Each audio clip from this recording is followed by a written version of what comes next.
I hope so I'm audible and visible तो नहीं बोल सकता बिकॉज ऑडिबल हूँ मैं। देखो फटाफट मेरे को बता देना ऑल गुड ऑल सेट मेरे एंड से।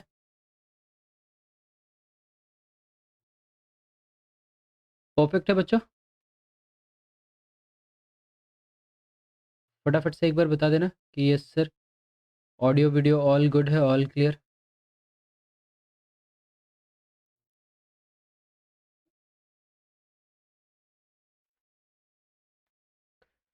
बिकॉज मैं वेट कर रहा हूँ कि मैं लाइव आ जाऊँ सो दैट मैं स्टार्ट कर सकूँ। एक बार कंफर्म करना बच्चों।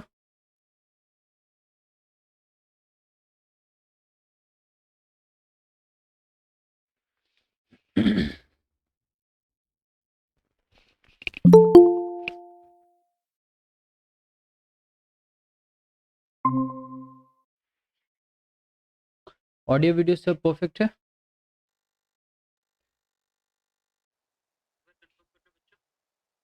आई गेस सो कि ऑडियो तो परफेक्ट है। वीडियो तो खैर मैंने ऑन किया नहीं तो इसलिए वीडियो आपके पास जा नहीं रही होगी, बट जो मैंने स्क्रीन शेयर किया है वो स्क्रीन आपको आई होप शो कि विजिबल होगा, दिख रहा होगा। चलिए आज हम लोग क्या डिस्कस करने वाले हैं यहाँ पे हम लोग। जैसे लास्ट क्लास में मैंने डिस्कस कर लिया था वैदिक मैथ्स का बहुत सारा चीज़, तो अब हम लोग यहाँ पे वैदिक मैथ्स में बहुत ज़्यादा कुछ हमारे पास डिस्कस करने के लिए नहीं बचा है। आज का एजेंडा हम लोग डिस्कस कर रहे हैं कि क्या क्या हमारे पास डिस्कस करेंगे आज। तो इन शॉर्ट मैं आपको बताता हूँ। एक हम लोग थोड़ा सा स्क्वायर रूट की तरफ देखेंगे, ठीक है। लास्ट क्लास में हमने स्क्वायर रूट और क्यूब रूट दोनों देखा था, बट अभी यहाँ पे हम लोग जो देखेंगे वो नॉन परफेक्ट नंबर्स का देखेंगे कि अगर परफेक्ट स्क्वायर नहीं है परफेक्ट क्यूब नहीं है इन दैट केस कैसे निकाल सकते हैं दूस square root and cube root of non perfect number. तीसरा हम लोग यहाँ पे एलसीएम एंड एचसीएफ के ऊपर बात करेंगे, बेसिक उसका समझेंगे। चौथा डिविजिबिलिटी रूल के ऊपर बात करेंगे हम लोग, वो समझेंगे। और पांचवा जैसे एलसीएम एचसीएफ और डिविजिबिलिटी रूल से पहले नंबर की बेसिक ब्रांचेस क्या होती है उसके ऊपर हम लोग थोड़ा सा बात करेंगे। नेक्स्ट जो 6 पॉइंट्स हमारे पास आएगा, जैसे कल के क्लास में भी मैंने बोला था कि इक्वेशन फॉर्मेशन के ऊपर बात करेंगे कि इक्वेशन कैसे फॉर्म किया जाता है। एंड इन सब सारी चीज़ों के बाद इन केस अगर हमारे पास 1 और 45 मिनट्स में से कुछ टाइम बच गया तो जो हमारी एक्चुअल परसेंटेज की क्लास होने वाली होगी इन डिटेल्स उसको अगर आज शुरू कर पाए तो हम लोग शुरू कर देंगे। नहीं तो इतना ये 6 पॉइंट्स तो हम लोग फॉर श्योर आज डिस्कस करेंगे और ये पक्के से हम लोग कवर भी कर सकते हैं, ठीक है। Not a big deal here, ठीक है। चलिए तो यहाँ पे सबसे पहला हम लोग आते हैं और स्क्वायर रूट की बात करते हैं हम लोग। तो स्क्वायर रूट कैसे निकाल सकते हैं, जैसे अभी मान के चलिए आपके पास आता है एक नंबर इन जनरल मैं ले रहा हूँ 9। तो सर 9 का स्क्वायर रूट आराम से सारे लोग बता सकते हैं कि 9 का स्क्वायर रूट इज 3। बट मान के चलिए कि आपको स्क्वायर रूट निकालना है 26 एक नंबर में बोलता हूँ, तो आप 26 का स्क्वायर रूट कैसे निकालेंगे। या मान के चलिए कि एक नंबर मैं ले ले रहा हूँ आपके पास, बोलता हूँ 40 है एक नंबर, अब 40 के स्क्वायर रूट कैसे निकालेंगे। तो 26 आपके पास है तो आप देखिए कि इसका नियरेस्ट परफेक्ट स्क्वायर क्या आपको मिलता है, 25। तो आप ये 25 ले लीजिए, ठीक है। और 25 का स्क्वायर रूट आपके पास निकल के आता है 5, आप वो ले लीजिए। और 26 जो है वो देखिए कितना ज़्यादा है, तो क्या मैं बोल सकता हूँ कि 26 इज बेसिकली 25 + 1। अब ये जो एक ज़्यादा है ना उसको मैं क्या बोल रहा हूँ आपको कि 5 का मतलब जो आपने यहाँ पे स्क्वायर रूट निकाला है उसका डबल से इसको डिवाइड कर दीजिए। तो what you will get 1/10 is 0.1। तो इसको और इसको ऐड कर दीजिए, आपके पास क्या आ जाता है 5.1। तो इसका मतलब एग्जैक्ट की बात नहीं कर रहे हैं, ठीक है। चूंकि 26 का एग्जैक्ट हमारे पास परफेक्ट क्यूब निकल परफेक्ट स्क्वायर निकल भी नहीं सकता है, तो हम लोग यहाँ पे जो बात कर रहे हैं वो रफली अराउंड बात कर रहे हैं कि रफली कितना आएगा, ठीक है। ठीक इसी चीज को अगर हम लोग फॉलो करें और 40 में ट्राई करने की कोशिश करें तो 40 का क्या मैं इसको ऐसे बोल सकता हूँ, इसको ऐसे अब ब्रेक करते हैं कि 36 परफेक्ट स्क्वायर है एंड ये एक्स्ट्रा कितना है 4, 36 + 4। 36 का स्क्वायर रूट निकाल देते हैं हम, तो 36 का स्क्वायर रूट कितना हो जाएगा 6, आराम से हमारे पास आ जाएगा। 4 के केस में मैं क्या करने के लिए आपको बोल रहा हूँ कि प्लस कीजिए 4, let it be 4 as it is, and 6 का डबल कर दीजिए, क्या मिलेगा आपको? 12। इसको यहाँ पे मैं ले लेता हूँ, कट करके 1/3, तो इसका मतलब लगभग हमारे पास 6.1/3 को मैं बोल सकता हूँ 3.33 है, आता है 0.33 आएगा, तो क्या मैं बोल सकता हूँ कि ये मेरा 6.3 अप्रोक्सीमेटली आना चाहिए अगर मैं 40 का स्क्वायर निकालता हूँ इन दैट केस। ठीक है, लगभग। आप इसको थोड़ा और एक्यूरेट करेंगे तो यहाँ पे एक और 3 लगा दीजिए 1/3 के केस में, तो ये थोड़ा आपको और एक्यूरेट मिल जाएगा, मतलब काफ़ी एक्यूरेट मिल जाएगा, ऐसा मैं बोल सकता हूँ। आप इसको क्रॉस चेक कर सकते हैं, आपके पास कैलकुलेटर है। एक और मान के चलिए कि आप यहीं पे बात करते हैं कि सर 60 निकालना चाहते हैं, तो 60 को दो पार्ट में ब्रेक कीजिए। ठीक है, 60 84 8 का स्क्वायर 64 आता है, 7 का स्क्वायर इज, तो मैं 7 के स्क्वायर से इसको ब्रेक करने के लिए आपको बोलता हूँ, तो 49 के बाद इधर कितना आ जाता है? 11 आता है, तो 49 का स्क्वायर रूट निकाल दीजिए, आपको कितना मिल जाएगा? 7। और 11 को आप क्या कीजिए, डिवाइड कर दीजिए, किससे? 7 का डबल दैट इज 14 से। 14 से मैं इसको डिवाइड करता हूँ तो डिवाइड तो नहीं होता है, तो ये एक्चुअली मुझे कितना मिलता है? 0 पॉइंट, एंड 14 7 जा इज 98।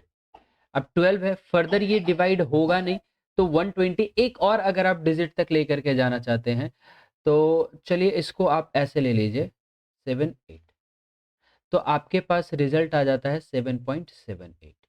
तो इसका मतलब क्या है कि हमारे पास अगर 60 का मुझे स्क्वायर रूट निकालना होगा तो ये लगभग मेरे पास 7.78 के आसपास आएगा, 7.78 के आसपास। 60 का एकदम एग्जैक्ट की बात कभी आप मत इससे कोशिश कीजिएगा कि एग्जैक्ट आपको मिल जाएगा, बट हाँ आप क्रॉस चेक करेंगे तो लगभग बहुत हद तक जो है, लगभग आप यहाँ पे आंसर्स निकाल के पाएंगे। क्या ये चीजें समझ में आ रही है कि कर क्या रहे हैं एक्चुअली हम लोग यहाँ पे? यहाँ पे हम लोग सीधा सीधा सा डबल करने के बाद इसको क्या कर रहे हैं? डिवाइड कर दे रहे हैं। एक और एग्जांपल मैं आपको यहाँ पे देता हूँ, फिर एक सवाल आपसे करूंगा मैं। मान के चलिए कि अगर आप 110 का निकालना चाहते हैं, ठीक है, तो 110 का क्या करेंगे? आप इसको 100 लो और इधर 10 कर दो आप, इसकी स्क्वायर रूट निकल जाएगी आपकी, कितनी आ जाएगी? 10। इस 10 को एज इट इज रहने दो, ठीक है, और इस 10 का डबल दैट इज 20 उससे डिवाइड कर दो, तो 0 0 कट जाएगा, मेरे पास कितना आ जाएगा? 1/2 मतलब 10.5। ठीक है, तो इसका मतलब हमारे पास क्या है? लगभग जो मेरी 110 है उसकी आंसर कितनी आनी चाहिए? 10.5। क्या ये चीज़ें थोड़ी बहुत क्लियर हो रही है?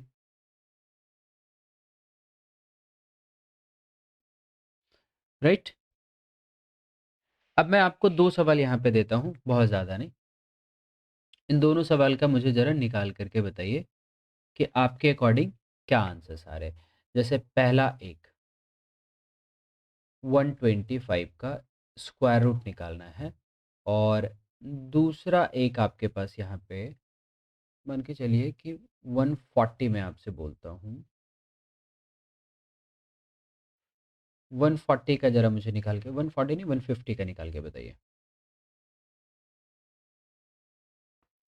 ठीक है, चलिए ज़रा इन दोनों का मुझे निकाल करके बताइए कि आपके अकॉर्डिंग आपको क्या लगता है कि कितना आंसर आना चाहिए, फटाफट।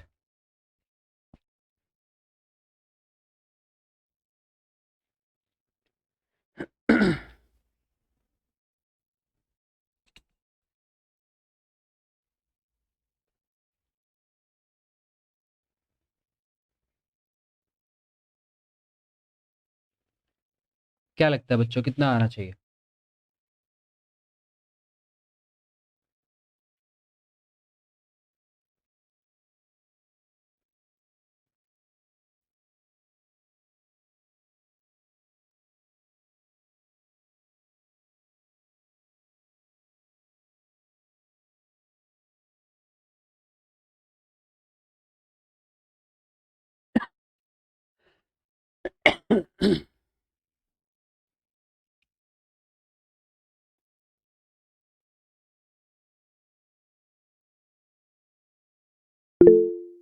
Okay, second one.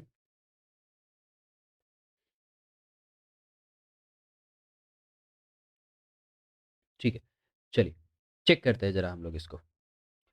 So first हमारे पास यहाँ पे क्या मैं बोल सकता हूँ कि 11 का स्क्वायर है, दैट इज़ 121 अलग कर सकता हूँ मैं यहाँ से, और प्लस में कर सकता हूँ 4, तो 121 विल गिव अस 11। 4 के लिए आप यहाँ पे क्या करेंगे, इसको 4 डिवाइडेड बाई 11 का डबल इज 22, तो ये 2 से कट के ये वाला पार्ट सिर्फ मेरे पास क्या बन जाएगा, 2/11। ना 1/11 की वैल्यू मेरे पास 0.09 होती है, तो ये 0.18 आएगा, तो ऐड कर देंगे तो 11.18 अप्रोक्सीमेटली हमारा आंसर आएगा। यहाँ पे मैं लिख सकता हूँ इसको 11.18। दूसरा यहाँ पे, तो इसको 144 कर दीजिए, एंड 144 के साथ एक्स्ट्रा कितना है, 6, तो 144 के लिए हमें क्या मिलता है, 12, एंड 6 को मैं 12 का डबल दैट इज़ 24 से डिवाइड कर देता हूँ, तो दिस बिकम्स 1/4, 1/4 का मतलब 0.25, तो ऐड करेंगे तो मेरे पास आंसर आ जाएगी 12.25। क्या ये चीज़ें क्लियर हो रही है कि हाउ वी आर फाइंडिंग? ध्यान से देखिए।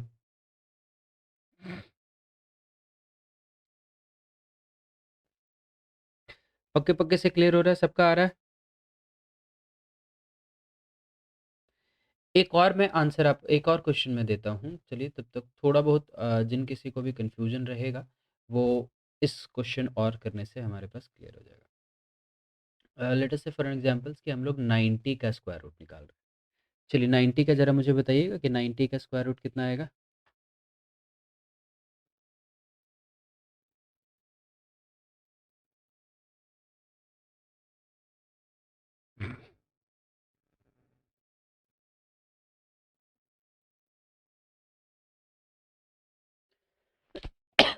सॉरी।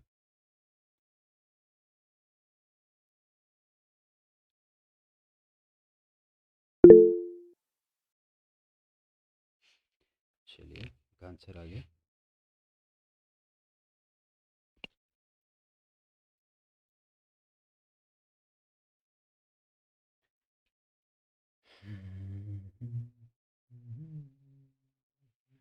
चलिए ठीक है, यहाँ हम लोग बोल सकते हैं इसको 81 ले सकते हैं और 9 ले सकते हैं, तो 81 ले लेते हैं और यहाँ पे 9 ले लेते हैं, तो 81 का स्क्वायर रूट तो मुझे 9 मिल जाता, और 9 को 9 के डबल से मतलब ऐसा कुछ करना, तो एक्चुअली तो ये मेरे को क्या मिलने वाला है, 1/2 मतलब 0.5, तो आंसर शुड बी 9.5, और अप्रॉक्सीमेटली ये मेरे पास 9.5 के आसपास आएगा।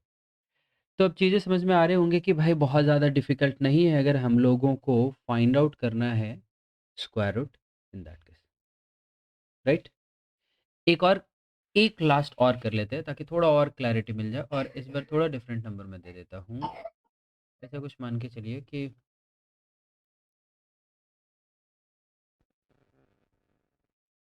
180 ले लेते हैं, चलिए 180 चला ट्राई करके देखते हैं।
जिसका जितना फास्ट आंसर आ जाएगा फास्ट आंसर कर सकता है।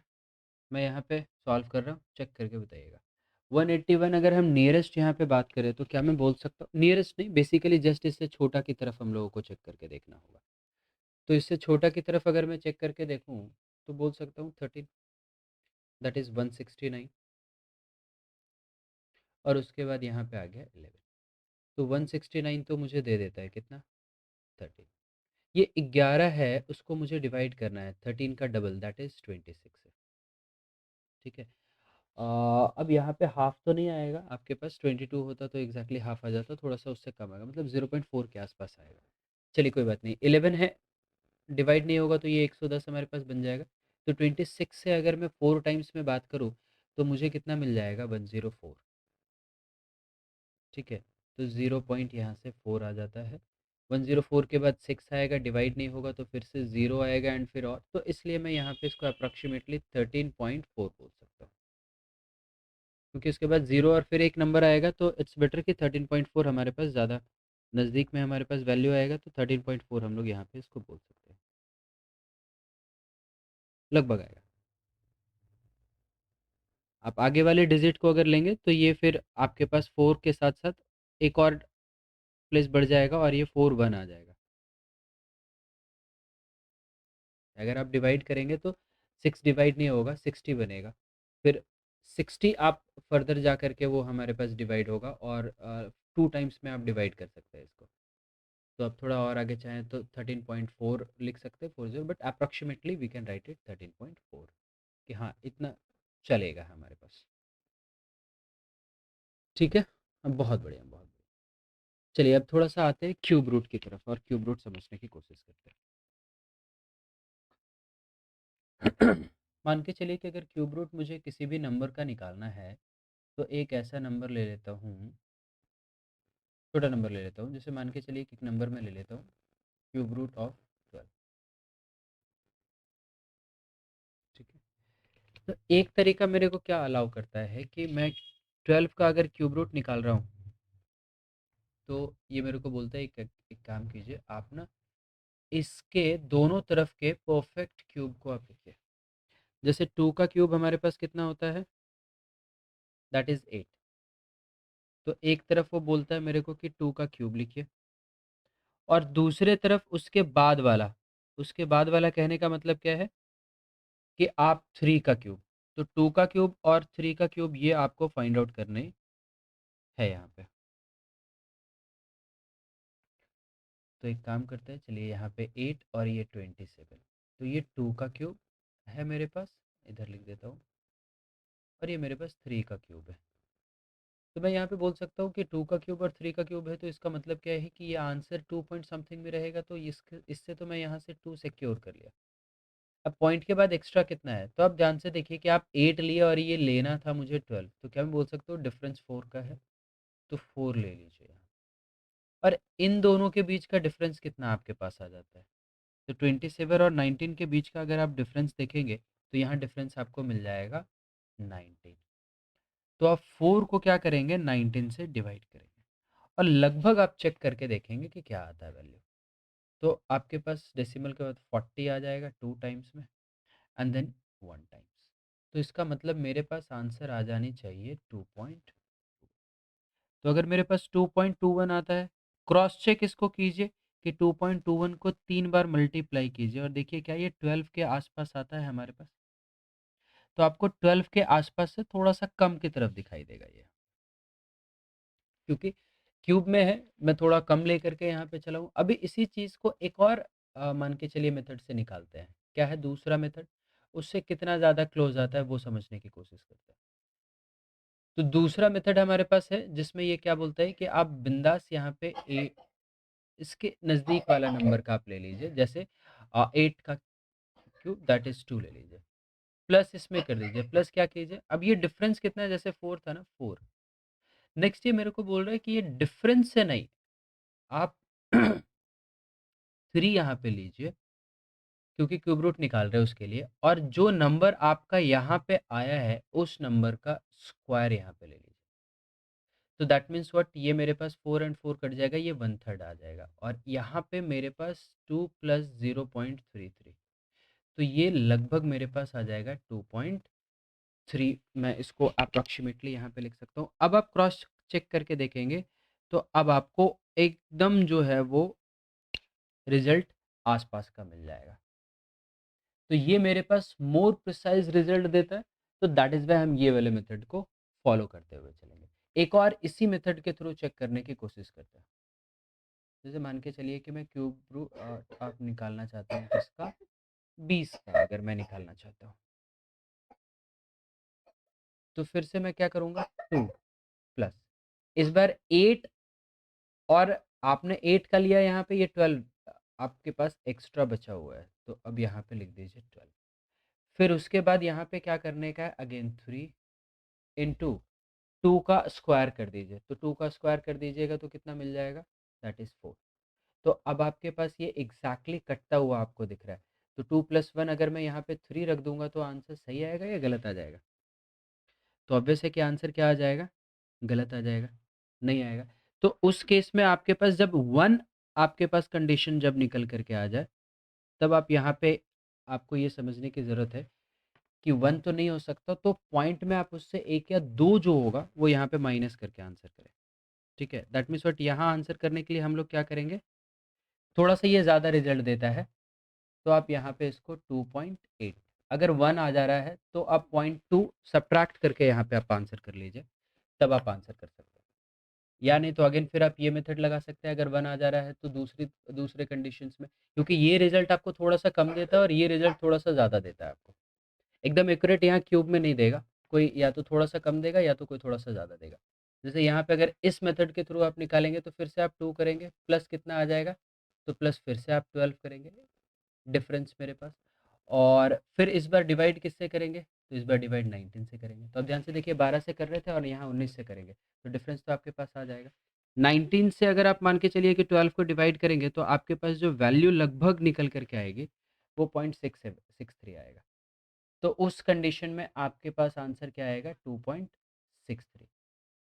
तो 2.8 और 2.63 के बीच का छोटा सा एक आंसर हम लोग निकाल देंगे, तो मतलब एक्चुअल इसकी वैल्यू 2.7 समथिंग के आसपास जाएगी, बट 2.7 से थोड़ा सा बड़ा।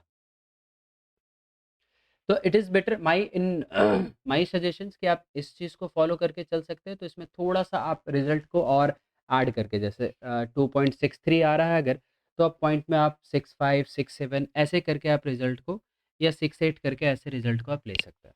तो अप्रॉक्सीमेटली प्लस माइनस करने के लिए हमारे पास विद ऑप्शंस वाला कंडीशंस जहाँ पे रहेगा, तो उसमें ये चीज़ें हम लोगों को काम करते हुए दिखेंगी। ठीक है, क्यूब रूट में बहुत ज़्यादा एक्यूरेट रिजल्ट नहीं है, इसलिए क्यूब रूट में मैं क्वेश्चंस करने के लिए कुछ नहीं दे रहा हूँ। 2-3 यहाँ पे हमने जो देखा है, ठीक है, इसके बेसिस पे कभी कोई सिंप्लीफिकेशन में ऐसा कुछ आया, तो एक का डिफरेंस तो कभी आएगा नहीं, तो ऑप्शंस के बेसिस पे हम इस काम को कर सकते हैं। अब मान के चलिए मैं चलता हूँ थोड़ा-सा आपको एलसीएम और एचसीएफ से पहले मैं नंबर की बेसिक पे चलता हूँ। जैसे नंबर का बेसिक हमारे पास यहाँ पे क्या आ जाता है, आप नंबर का क्लासिफिकेशन पे यहाँ पे चलिए।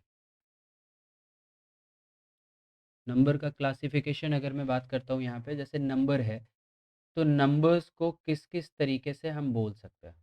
क्या-क्या पॉसिबिलिटी है? तो सबसे पहले देखिए कि नंबर आपके पास 2 तरीके से ऐसे बढ़ जाता है। एक नंबर बन जाता है जिसमें आप बोलते हैं इमेजिनरी, जो इन जनरल यूज़ में आप नहीं आता है। दूसरा आप बोलते हैं रियल नंबर। जब आप रियल नंबर बोलते हैं तो वहाँ पे आपके पास आ जाता है नंबर क्या? या तो ये रैशनल होगा या फिर ये इर्रेशनल होगा। ठीक है? तो यहाँ पे मान ले रहा हूँ मैं इर्रेशनल नंबर, और यहाँ पे हो गया ये रैशनल। हर वो नंबर रैशनल आपका हो जाएगा जिसको आप पी बाई क्यू के फॉर्म में रख सकते हैं, जहाँ पे क्यू की वैल्यू ज़ीरो नहीं होनी चाहिए। Q should not be equals to zero. और इर्रेशनल नंबर को आप सीधा-सीधा बोल सकते हैं कि this is non terminating as well as non-terminating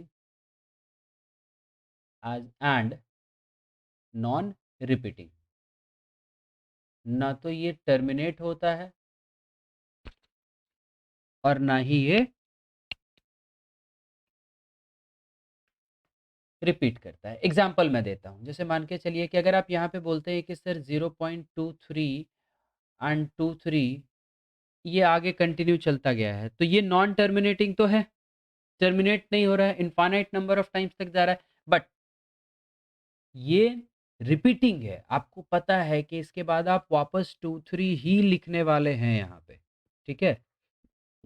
लेकिन यहाँ जैसे एग्जाम्पल मान के चलिए 0 पॉइंट आपने 2 3 लिखा, फिर 5 6 आ गया, फिर 7 8 आ गया, फिर 2 3 आ गया, फिर 1 2 आ गया, फिर 3 9 आ गया, एंड शो ऑन चलते चला गया। तो आपको पता नहीं है कि इस 3 9 के बाद, इस 9 के बाद जो मेरे पास नंबर आएगा वो कौन सा होगा। क्या ये चीजें चमक रही। एक और एग्जांपल आपको नॉन इरेशनल नंबर का देता हूँ कि जितने भी मैथमेटिकल सिंबल आप यूज करते हैं क्वेश्चंस को सॉल्व करते समय, वेदर इट इज पाई और एक्सपोनेंशियल, कुछ भी ऐसा यूज करते हैं, वो सारे के सारे आपके पास क्या होते हैं, इरेशनल होते हैं। सारे के सारे हमारे पास क्या होते हैं, इरेशनल। और एक दो एग्जांपल यहाँ पे दे देते हो, जैसे पाई, कोई आपसे बोलता है कि सर 22/7 क्या है, तो ये पी बाई क्यू के फॉर्म में है, दिस इज रैशनल। लेकिन अगर कोई पूछता है कि सर पाई क्या है, तो ये सिंबल के फॉर्म में है, दिस इज इरेशनल।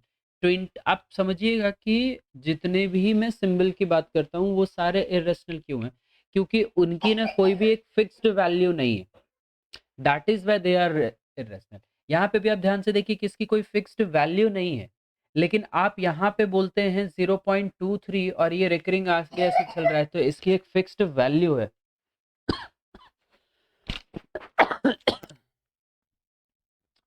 ठीक उसी तरीके से कोई भी और नंबर आप यहाँ पे ले लीजिए, 1/3, 1/7, ये सारे आपको रैशनल मिल जाएंगे ना। रैशनल नंबर में अब हमारे पास बात करते हैं कि आगे क्या है। तो सारे रैशनल नंबर को हम लोग क्या करेंगे, नंबर लाइन पे रख सकते हैं।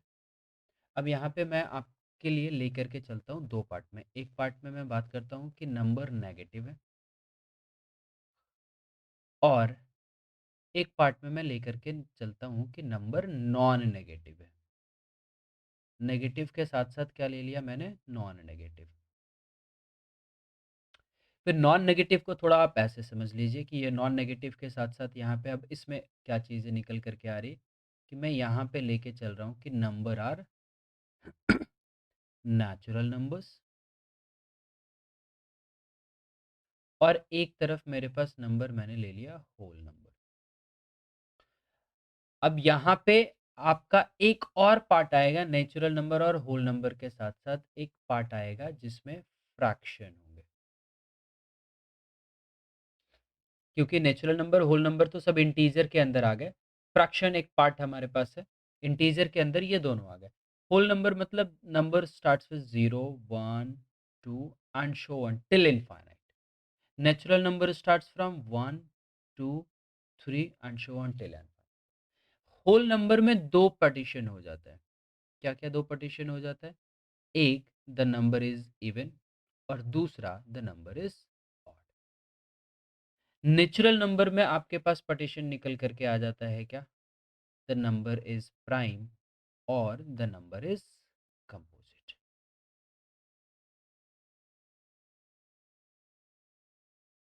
नंबर इवन जो होगा वो ऑलवेज 2 into m के फॉर्म में मिलेगा आपको, और ऑड जो होगा वो ऑलवेज 2m+1 के फॉर्म में होगा। m can take any values, 0 1 2 3 4 कोई भी वैल्यूज डाल दो। 2m इवन देगा और 2m+1 ऑड देगा। प्राइम और कंपोजिट के बेसिस पे अगर मैं थोड़ा सा यहाँ पे बात करना चाहूँ, तो प्राइम हमारे पास यहाँ पे क्या हो गया, प्राइम नंबर ओनली 2 फैक्टर्स जिसके होंगे, and the factors will be only 2 factors. कौन कौन से होंगे, 1 पहला, एंड दूसरा आप यहाँ पे बोलेंगे कि नंबर इटसेल्फ। एक मेरे पास 1 होगा और दूसरा नंबर इटसेल्फ। कंपोजिट नंबर आप सीधा सीधा यहाँ पे आप कभी भी ये नहीं बोल सकते कि the number that are non prime is composite, no. ठीक है, क्यों नहीं है बताता हूँ।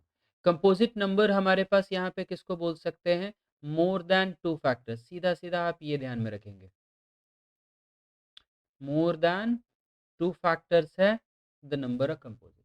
एक एग्जांपल देता हूँ कि प्राइम नंबर, सबसे छोटा प्राइम नंबर कौन-सा है? तो सर 2 है, 3 है, फिर 5 है, 7 है एंड सो ऑन। सबसे छोटा कंपोजिट नंबर कौन-सा है?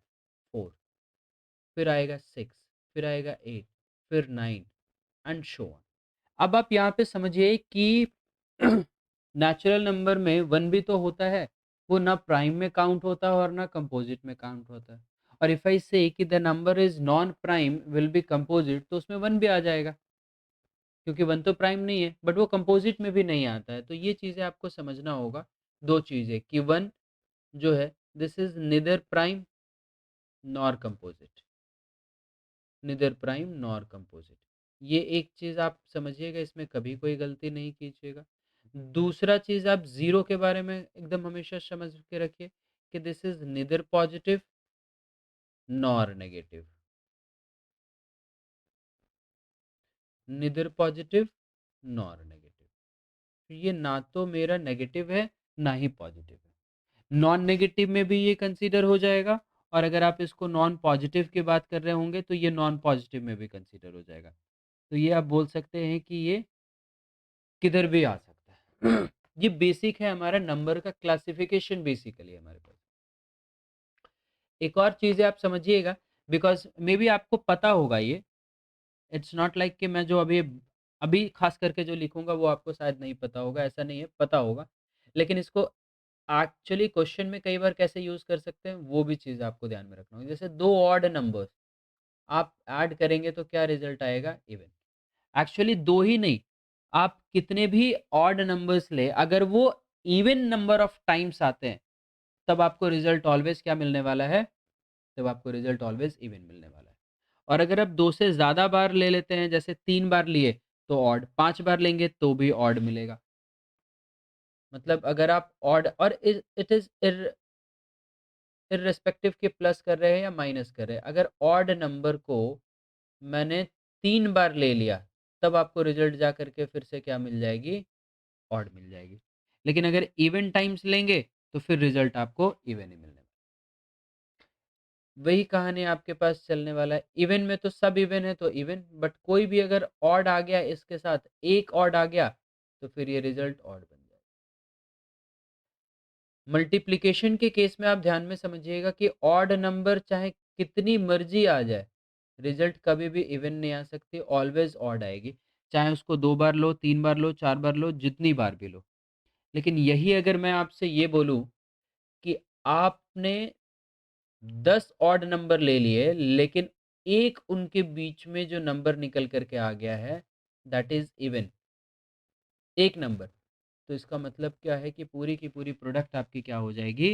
इवन हो जाएगी। क्या ये चीज़ें यहाँ तक क्लियर हो रही हैं सबको? फटाफट एक बार कमेंट करके मुझे बता सकते हो? अगर इतना कमेंट कर सकते हैं कि हाँ, ये चीज़ें क्लियर हो गई, तो एक बार फटाफट से क्लियर कर दीजिएगा कि हाँ, सर ये यहाँ तक क्लियर हो गया है, इसमें कोई कहीं पे प्रॉब्लम नहीं है। तो आगे जो होगा वो हम लोग क्या देखने वाले होंगे? तो आगे हम लोग एलसीएम और एचसीएफ देखने वाले होंगे।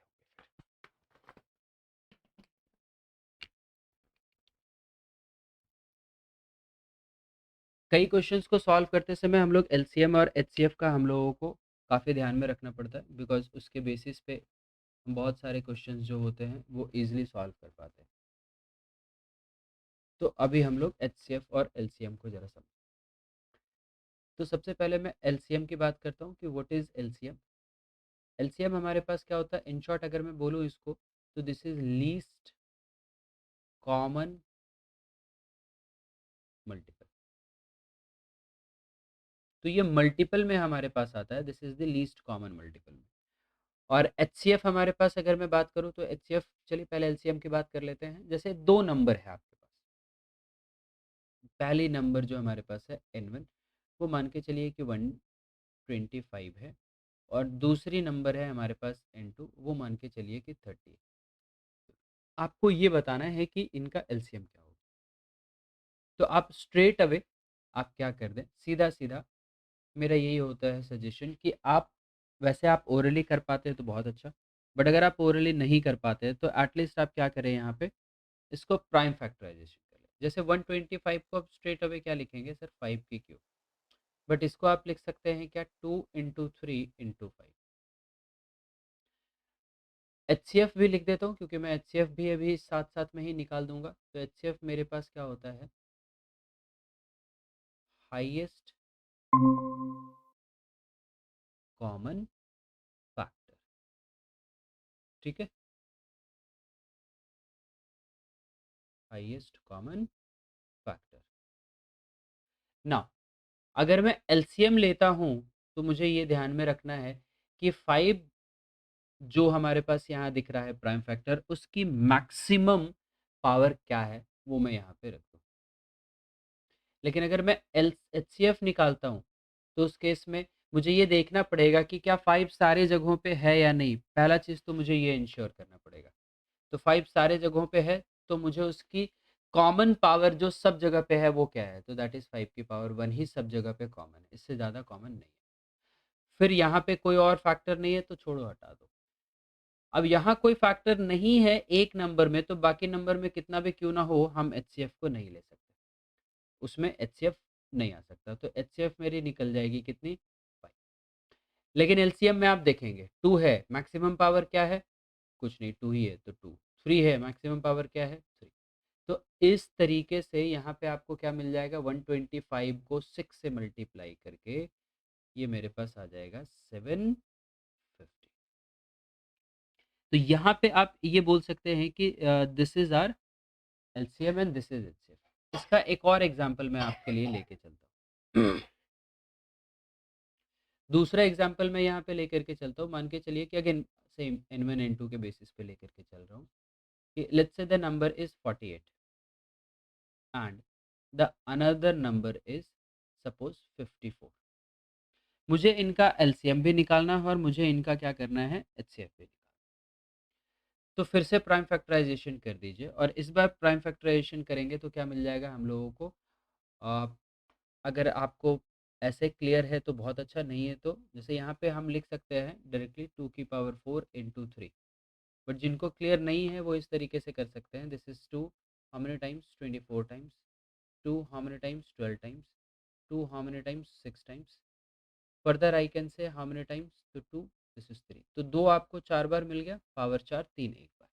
ठीक उसी तरीके से यहाँ पे भी कर सकते हैं, तो 2 × 3 raised to the power 3। ना, अब यहाँ पे मैं फिर से सबसे पहले आपको एचसीएफ बताता हूँ स्ट्रेट अवे कैसे निकालेंगे। 2 यहाँ पे है तो क्या वो सारे जगहों पे है, हाँ दोनों में है। ठीक है, मैक्सिमम पावर कॉमन क्या है 2 की, तो यहाँ पे चूंकि 1 है और यहाँ पे 4, तो जो सब जगह में आप ऐसा बोल सकते हैं कि सबसे मिनिमम पावर जो दिख रही हो आपको, पहले तो 2 सब जगह होना चाहिए और सबसे मिनिमम पावर जो दिख रही हो, तो दैट इज 2। तो आई शुड से 2। फिर 3 है, 3 की मिनिमम पावर जो कॉमन सब जगह दिख रही है दैट इज 3, 1 ही है, तो मैं लिख दिया दिस बिकम 6। नेक्स्ट मेरे पास यहाँ पे आ जाता है एलसीएम। तो एलसीएम कितना होगा हमारे पास यहाँ पे, तो 2 है, 2 की मैक्सिमम पावर उठा लो दैट इज 4। फिर 3 है, 3 की मैक्सिमम पावर उठा लो दैट इज 3। तो ये मेरे पास 16 आ गया, और यहाँ पे मेरे पास कितना आ गया, 27। चलिए 16 9 जा मेरे पास होता है 144 × 3, तो ये मेरे पास 432 आ जाएगा। तो मैं एलसीएम और एचसीएफ दोनों यहाँ पे बता सकता हूँ, और दोनों के लिए मैंने मेथड सेम यूज़ किया। अब यहाँ एक और चीज़ मज़ेदार आप समझिएगा, तो यहाँ पे आपको क्या दिखाई देगा कि अगर आप इन दोनों नंबर को मल्टीप्लाई कर दें, that is the LCM and HCF, इन दोनों को, तो आप देखेंगे कि वो दोनों नंबर के प्रोडक्ट के बराबर आ जाता है। तो आप इसको ऐसे भी लिख सकते हैं कि n1 × n2 that should be equal to the HCF and LCM of these two number. अब इससे एक नंबर अगर आपको पता है तो आप दूसरा नंबर यहाँ पे निकाल सकते हैं, रख सकते हैं। ठीक है, क्लियर हो रही है ये चीज़ें।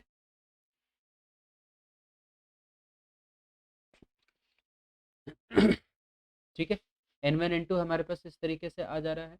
अब इस पे मान के चलिए कि मैं सबसे पहले तो आपको एक सवाल देता हूँ। आप एचसीएफ और एलसीएम दोनों निकाल के जरा हमें बताएंगे। N1 एक नंबर है आपके पास, दैट इज 320, और N2 दूसरा नंबर है आपके पास, मान के चलिए 480। ठीक है, आप इन दोनों नंबर का जरा मुझे एलसीएम और एचसीएफ ये दोनों निकाल करके बताएंगे कि एलसीएम कितना आ रहा है और एचसीएफ कितना आ रहा है। जरा ध्यान से देखें और फिर मुझे समझाएं कि निकाल के बताएं, समझाने की बात नहीं है, निकाल के बताएं कि एलसीएम एचसीएफ क्या लगता है कितना आ रहा है।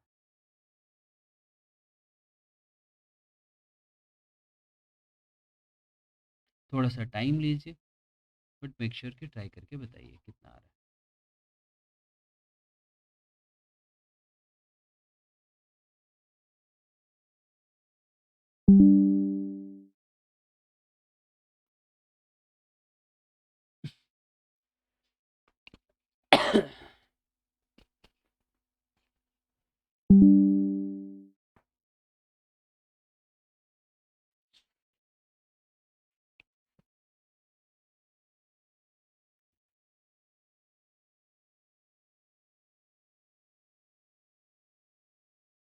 चलिए, ज़्यादा समय लगना नहीं चाहिए, तो हम लोगों का जल्दी आंसर्स आना चाहिए यहाँ पे।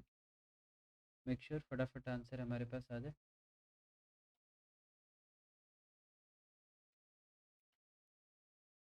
चलिए,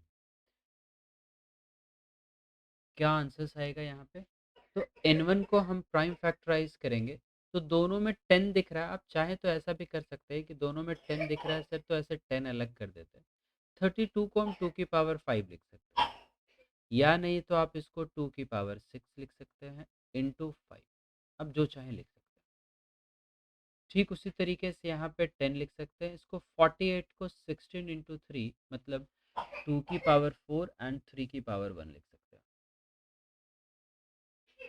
या तो आप चाहें तो इसको लिख सकते हैं 2 की पावर 5 इंटू 3 इंटू। आंसर में आपकी कोई चेंजेस आने वाली नहीं। तो अब मैं यहाँ से अगर आपसे पूछता हूँ कि एचसीएफ सबसे पहले क्या, आप बताओ, तो आप इस तरीके से भी लिख सकते हो, कोई दिक्कत नहीं है। 10 आपको दोनों जगह पे दिख रहा है तो आप 10 ले लो।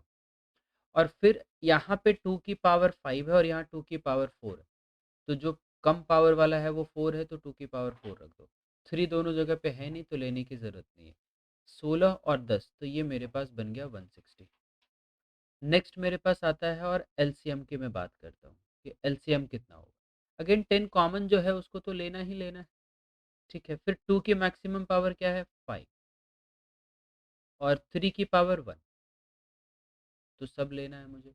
तो 32 आता है इंटू 3 96, और 10 मल्टीप्लाई करेंगे तो 960। तो ये मेरे पास हो गया एचसीएफ और यहाँ मेरे पास आ गया एलसीएफ। क्लियर है? चलिए, थोड़ा सा इस पे एक सवाल जो यहाँ मैंने दिया है मैं उसके बेसिस पे आता हूँ। नंबर्स में और बहुत सारा चीज़ है हम लोग को पढ़ने के लिए, तो हम लोग वो पढ़ेंगे, बट अभी सिर्फ इतना समझ रहे हैं जिससे कि आगे के सवाल बन जाए। बस एक क्वेश्चन यहाँ पे इसी तरीके से कर लेते हैं। जैसे मान के चलिए कि आपके पास दिया हुआ है कि एचसीएफ हमारे पास दो नंबर हैं जिनका एचसीएफ मान के चलिए कि 15 दिया हुआ है, और उनमें से एक नंबर आपके पास दिया हुआ है क्या 60, और एलसीएम आपके पास दिया हुआ है कितना? तो एलसीएम मैं आपको बोलता हूँ कि एलसीएम दिया हुआ है 90। आप मुझे बता सकते हैं कि जो दूसरी नंबर होगी दैट इज N2, वो क्या होगी? क्या आप हमें बता सकते हैं कि N2 क्या होगा? ट्राई कीजिए, चेक कीजिए and then let me know कि N2 क्या लगता है क्या होगा। अच्छा, आप में से किसी को अगर गूगल मीट के थ्रू भी आप ज्वाइन करना चाहते हैं तो गूगल मीट के थ्रू भी आप ज्वाइन कर सकते हैं।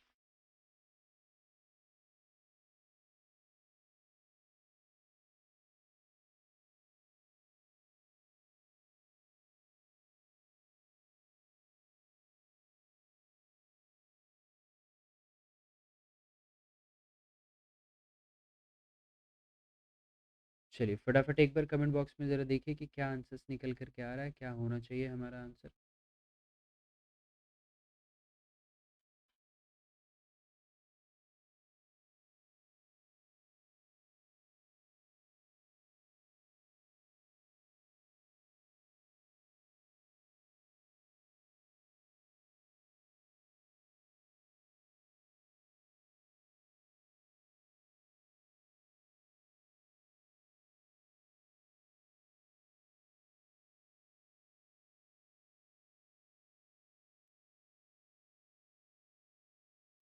फटाफट ज़रा देखिए क्या आंसर्स आता है, मैं इसको डिस्कस करता हूँ। बस 30 सेकंड्स का और मैं वेट कर रहा हूँ, एंड देन मैं इसको डिस्कस करूँगा।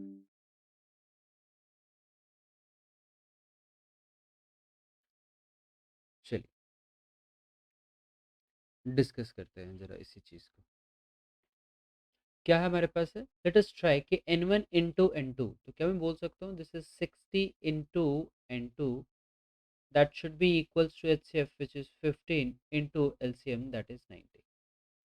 मैं बोल सकता हूँ इसको कि चलिए 30 से कट करते हैं, this is 3 times and 30 this is how many times, 2 times. तो अब आप देखिए कि n2 की वैल्यू क्या निकल करके आ रही है मेरे पास, 75/2। Is it possible? क्या n2 हमारे पास फ्रैक्शन में हो सकता है? नो। तो इसका मतलब क्या है कि नो सच वैल्यू पॉसिबल।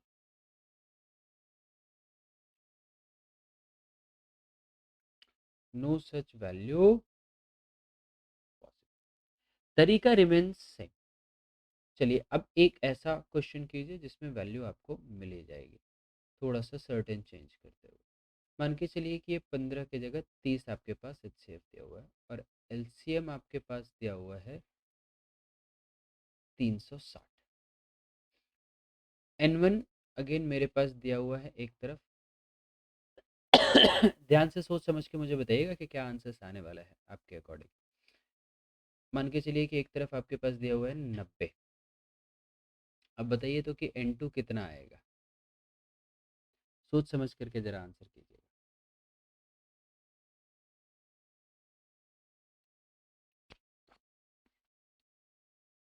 क्या लगता है आपको, what should be the answer?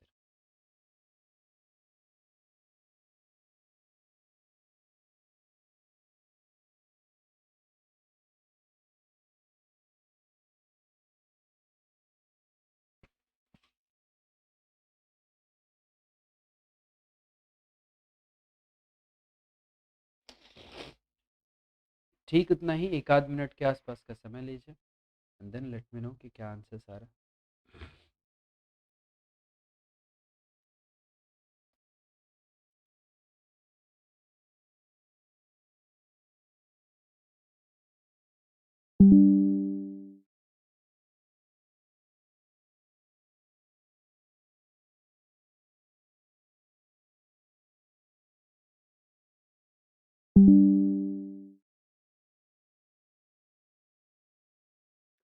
देखिए क्या आंसर आ रहा है। चलिए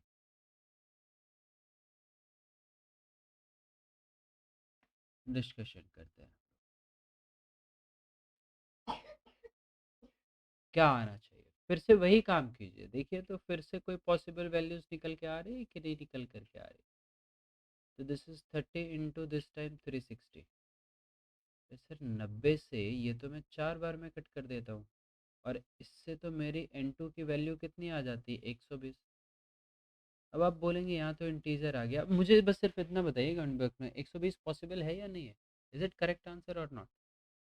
मेथड तो हमने सही लगाया, कैन यू टेल मी कि ये करेक्ट है या नहीं। ये थोड़ा ट्रिकी क्वेश्चन है, अगर आप हाँ बोलेंगे तो भी मैं पूछूंगा कि तरीका बताओ, ना बोलेंगे तो भी मैं पूछूंगा कि क्यों। राइट।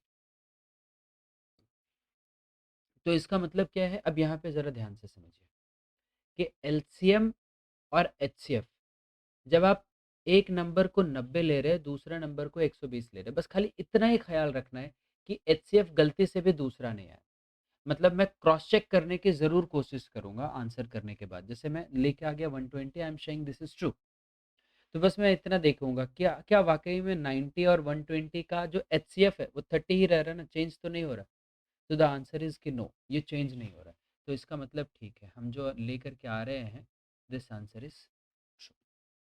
और ये मान के चलिए कि 120 की जगह 180 आ जाता है, कि एग्जाम्पल में बोल रहा हूँ। तब आप देखते हैं कि HCF आपकी 30 नहीं होती, चेंज हो जाती। तो HCF अगर 30 से चेंज हो जाती तो फिर मेरा आंसर ये गड़बड़ है, कितना भी क्यों ना सही है। ठीक है। तो अब मैं आता हूँ, LCM और HCF हमने कर लिया, दोनों चीज़ें की, लेकिन इंटीजर का किया हमें थोड़ा सा यहाँ पे फ्रैक्शन, क्योंकि कई बार आपको इसका भी ज़रूरत पड़ सकता है। ST वगैरह में या रेशियो वगैरह में। मान के चलिए कि अगर आपको एलसीएम निकालना है एक फ्रैक्शन वैल्यू का, that is A/B comma C/D, just for an example. तो इसका अगर आपको एलसीएम निकालना है तो उसके लिए आपको क्या करना पड़ेगा, न्यूमरेटर का आपको एलसीएम लेना पड़ेगा, दैट इज ए का एंड सी का, और डिनोमिनेटर का आपको क्या करना पड़ेगा, एचसीएफ लेना पड़ेगा, दैट इज बी का एंड डी का। ठीक उसी तरीके से अगर आपको एचसीएफ फाइंड आउट करना है फॉर A/B एंड C/D का, तो सेम तरीका अप्लाई होगा, दैट मीन्स व्हाट, एचसीएफ आपको निकालना पड़ेगा किसका, ए का एंड सी का, और एलसीएम आपको लेना पड़ेगा किसका, बी का एंड, मतलब अगर फ्रैक्शन में है जो चीज बोल रहा है वो काम आप एचसीएफ में कीजिए और दूसरा वाला डिनोमिनेटर में करिए। अब यहाँ पे मान के चलिए कि एक क्वेश्चन हमें निकालना है कि find the LCM and HCF, ये दोनों हमें फाइंड आउट करना है किसका, ऑफ 2/3, 4/6 एंड 7/8 का। मान लेते हैं, तो मैं इसका क्या करूँगा, एलसीएम निकालूंगा किसका, 2 का, 4 का और 7 का, एंड डिनोमिनेटर में मुझे क्या लेना पड़ेगा, एचसीएफ किसका, 3 का, 6 का और 8 का। ये किस लिए है, जब मैं एलसीएम निकाल रहा हूँ उस कंडीशन में। ठीक है, तो मेरी जो रिजल्ट अभी आएगी वो एलसीएम की आएगी। तो न्यूमरेटर का एलसीएम ले लिया 2 4 7, तो 2 और 4 में कॉमन मेरे पास क्या आ जाता है, 4, और फिर 4 और 7 मतलब 28, तो आपका इनका एलसीएम 28 आ जाएगा। और एचसीएफ मतलब तीनों में कॉमन, अब ध्यान से देखिए तीनों में कोई कॉमन फैक्टर नहीं है, तो इसका मतलब HCF is 1 and I can say कि दिस इज 28।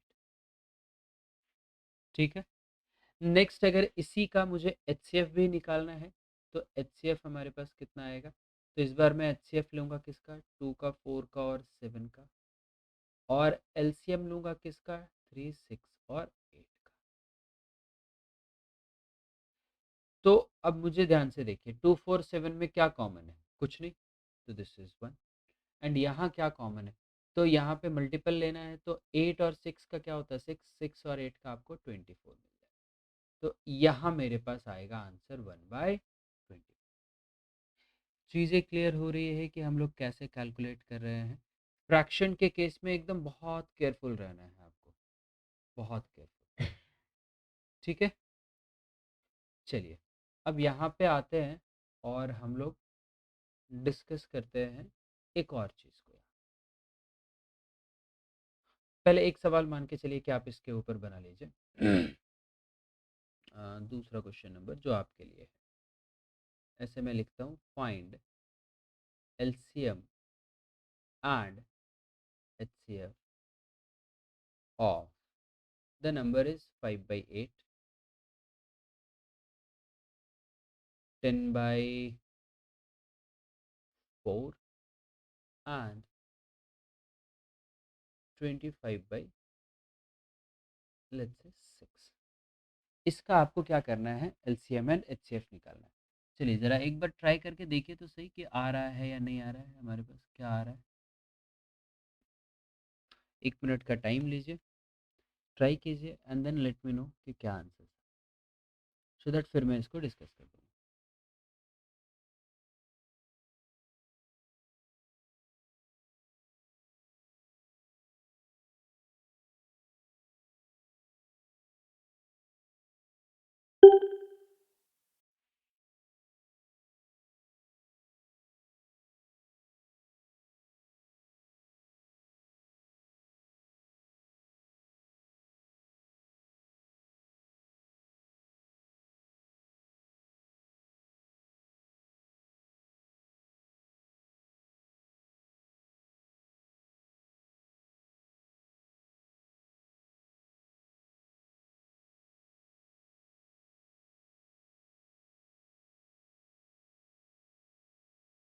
चलिए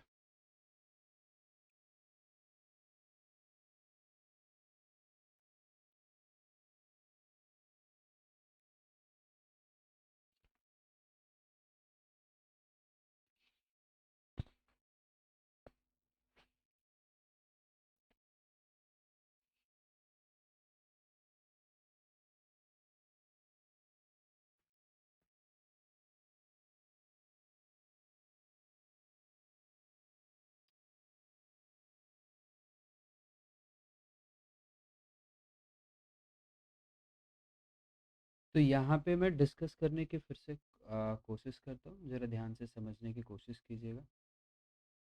थोड़ा सा कनेक्शन का इशू हुआ था, आई होप सो कि अभी फिलहाल सारी चीज़ें ठीक ठाक हो गई हैं, राइट।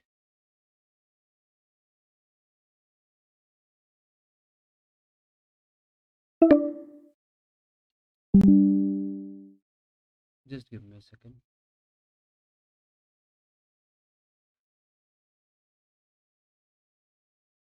चलिए मैं डिस्कशन करने की कोशिश करता हूँ।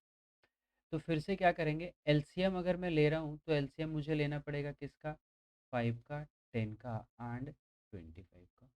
और डिनोमिनेटर में मुझे एचसीएफ लेना पड़ेगा किसका, 8 का, 4 का और 6 का। अगर मैं एलसीएम यहाँ पे ले रहा हूँ तो 5, 10 एंड 25 क्या मिलेगा, 50। आप देखिए कि इन तीनों का सबसे लीस्ट कॉमन मल्टीपल निकल करके आपके पास आ जाए, ठीक है। अब 50 हमारे पास लीस्ट कॉमन मल्टीपल निकल करके आ जाता है, तो उसके बाद हम लोग यहाँ पे क्या करेंगे, डिनोमिनेटर का एचसीएफ ले लेंगे। कॉमन क्या दिख रहा है आपको, देखिए 2 का यहाँ पे भी 2, यहाँ पे भी 2, बस 2 ही है, तो बाई 2। एंड इसकी वैल्यू कितनी निकल करके आ रही है, 25। तो हेंस एलसीएम हमारे पास निकल करके कितना आ जाएगा, 25। नेक्स्ट मान के चलिए यहाँ पे मैं एचसीएफ निकालता हूँ, तो एचसीएफ हमारे पास कितना आ जाएगा, दिस इज 5, 10, 25। और डिनोमिनेटर का क्या करूँगा, मैं एलसीएम ले लूँगा, दैट इज 8, 4 एंड 6, ठीक है। नाउ अब नेक्स्ट मुझे यहाँ पे क्या करना चाहिए, तो मैं एचसीएफ ले ले रहा हूँ 5, 10 और 25 का।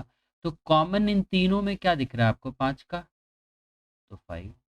एलसीएम तो अगेन मेरा 6, 8 और 4 का तो 8 होगा, और यहाँ हमारे पास कितना आ जाएगा, दिस इज 6 और 8 I can say that is 24।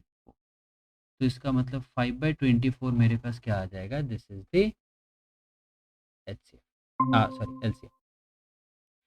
तो इस तरीके से हम लोग यहाँ पे एलसीएम और एचसीएफ कुछ भी फाइंड आउट करना होगा, अगर वो फ्रैक्शन का फाइंड आउट करना है तो हम इजीली फाइंड आउट कर सकते हैं। क्या ये चीज़ें क्लियर हो रही है, LCM and HCF of fraction, और एक नॉर्मल था। अब आते हैं कि इसके बाद हम लोग यहाँ पे किस चीज़ पे चलेंगे, तो डिविजिबिलिटी रूल के ऊपर हम लोग यहाँ पे बात करें। चलिए डिविजिबिलिटी रूल किसका स्टार्ट करेंगे, 2 का। तो 2 से कोई भी नंबर डिविजिबल है या नहीं है, ये फाइंड आउट करने का हमारा सिंपल सा तरीका है, सिंपल सा, just give me a second.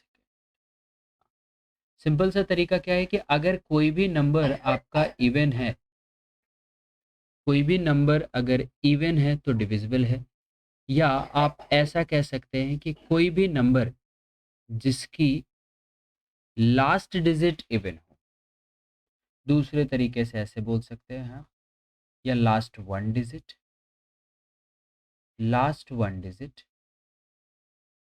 Should be divisible by 2। ये मैं ऐसे क्यों लिख रहा हूँ आपको समझाता हूँ, आगे इससे रिलेटेड चीज़ें आपको, ठीक है। 3 के केस में आप कैसे सॉल्व करेंगे, क्या देखेंगे, तो आप 3 के केस में यहाँ पे ये मान करके चलिए कि अगर आप सम की बात करते हैं, तो sum of the digits, sum of the digits of a number, sum of the digits of a number should be divisible by, should be divisible by 3. Sum of the digits of a number should be divisible by 3. इसका एक example मैं आपको यहाँ पे एक classic example सबका देते हुए चलूंगा, डोंट वरी एट ऑल। 4 के केस में हम क्या देखेंगे कि last two digit should be divisible by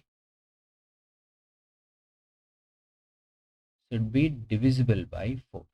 Then in that case पूरी की पूरी नंबर आप बोल सकते हैं 4 से डिविजिबल होगी। अब इन तीनों का एक एक एग्जाम्पल करता हूँ सो दैट हमारे लिए ज़्यादा आसान होगा समझना। जैसे लास्ट वन डिजिट मान के चलिए कि आप बोलते हैं 236, तो लास्ट की डिजिट 6 है and this is divisible by 2 which means this number is divisible. But यही अगर आप बोलते हैं 429, तो लास्ट की डिजिट हमारे पास क्या आ रही है 9 विच इज़ नॉट डिविजिबल, तो इसका पूरा मतलब ये नंबर डिविजिबल। मान के चलिए इसी नंबर को यहाँ लेकर के चलते हैं, तो 236 सम कीजिएगा तो क्या मिलेगा 2 + 3 5 + 6 11, 3 से डिविजिबल नहीं है so this is not divisible. लेकिन यही 429 लेते हैं हम, तो क्या आता है 4 + 2 6 + 9 इज 15, 15 डिविजिबल है which means this number is divisible by 3। यहाँ पे लेते हैं 236, the last two digit here are 36 and ये 4 के टेबल में आता है which means this number is divisible by 4।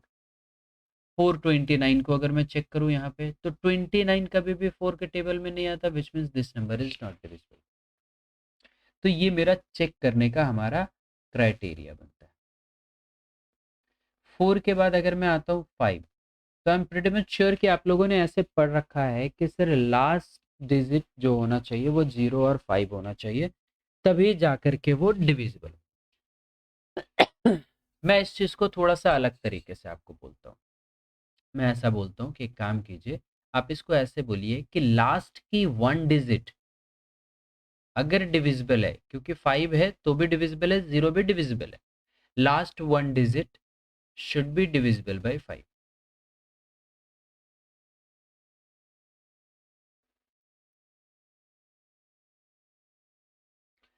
उस केस में ये डिविजिबल है।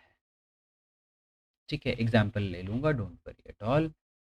6 के केस पे अगर मैं बात करूं तो क्या बोलता है ये, number should be divisible bye 6 का आई एम श्योर कि आप सबको पता है, लेकिन इसके पीछे का लॉजिक शायद कभी सोचे नहीं होंगे, या कुछ लोग सोचे भी होंगे। Should be divisible by 2 and 3 both, should be divisible by both 2 and 3। 7 की कहानी कुछ अलग है, जनरली बहुत सारे जगहों पे नहीं भी इसकी डिस्कस करते हैं क्योंकि बहुत ज़्यादा सेंस बनता नहीं है, बट मैं चलिए यहाँ पे डिस्कस करता हूँ। आप इसकी ध्यान से समझिएगा, इस पे ध्यान करिएगा, इस पे भी ध्यान कीजिएगा, क्योंकि यहाँ पे इन दोनों पे मैं थोड़ा सा फोकस करने वाला हूँ। ठीक है, और फिर इससे रिलेटेड भी आपको बात करूँगा आगे कि इसका एक्चुअली एक्सटेंशन कैसे काम करता है। फिलहाल यहाँ पे मैं बात करता हूँ कि मान के चलिए कि अगर आप बोलते हैं 235, तो लास्ट डिजिट 5 है, डिविजिबल है, इसका मतलब ये नंबर डिविजिबल है। आप बोलते हैं 490, लास्ट की नंबर 0 है, 0 को किसी भी नंबर से डिवाइड करेंगे वो डिवाइड हो जाता है, तो इसका मतलब क्या है कि ये भी हमारा डिविजिबल है। नेक्स्ट अगर मैं यहाँ पे ऐसे लिख देता हूँ कि मान के चलिए 632, नॉट 2 इज नॉट डिविजिबल, इसका मतलब ये इंटायर नंबर आप बोल सकते हैं कि this is not divisible. Next मान के चलिए कि अगर मैं यहाँ पे बोलता हूँ 6 के केस में, तो आपको 2 and 3 दोनों देखना है। ठीक है, 6 के केस में आपको क्या करना है, 2 and 3 दोनों देखना है।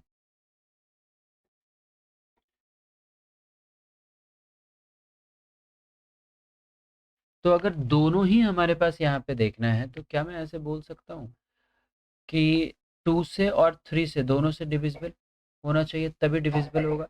जैसे अब एक एग्जांपल मान के चलिए, मैं यहाँ पे एक एग्जांपल ले लेता हूँ आपके लिए, क्लासिक एग्जांपल दोनों का बहुत बढ़िया, दैट इज 48।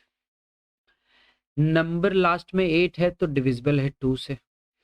8 और 4 का सम हमारे पास आ जाता है 12, तो ये भी मेरा डिविजिबल है 6 से, मतलब ये नंबर डिविजिबल। अब मान के चलिए मैं लेता हूँ 94, ये 2 से तो डिविजिबल है, बट 9 + 4 13 नहीं है डिविजिबल, तो आई शुड से ना, नहीं। 7 के केस में जैसा मैंने बताया कि बड़ा ही टेढ़ा है, तो इसलिए इसको कुछ लिख करके बता पाना थोड़ा सा मुश्किल है। मैं ऐसे ही बताता हूँ कि 7th पॉइंट हमारे पास क्या बोल रहा है। तो 7th पॉइंट हमारे पास बोलता है ऐसे, जैसे मान के चलिए कि एक एग्जांपल लेते हैं कि 343 को हम चेक करते हैं ये डिविजिबल है या नहीं। ठीक है, सो 343 डिविजिबल है या नहीं है, इसको चेक करने का सीधा सीधा तरीका हमारे पास यहाँ पे क्या निकल करके आता है। तो आप ना लास्ट नंबर को, जो लास्ट डिजिट है, इसको हटाइए, इग्नोर कीजिए, तो आप देखेंगे आपके पास क्या बचा हुआ है, 34। जो इग्नोर किया नंबर हटाया, उसका डबल करके इसमें माइनस कीजिए, तो आपको रिजल्ट मिलेगा कितना, 28। अब आप ध्यान से देखिए, क्या 28 डिविजिबल है 7 से? इसका मतलब क्या है कि इंटायर नंबर जो होगा 343, ये आपको 7 से डिविजिबल। एक और मैं एग्जांपल यहाँ आपके लिए लेता हूँ। मान के चलिए मुझे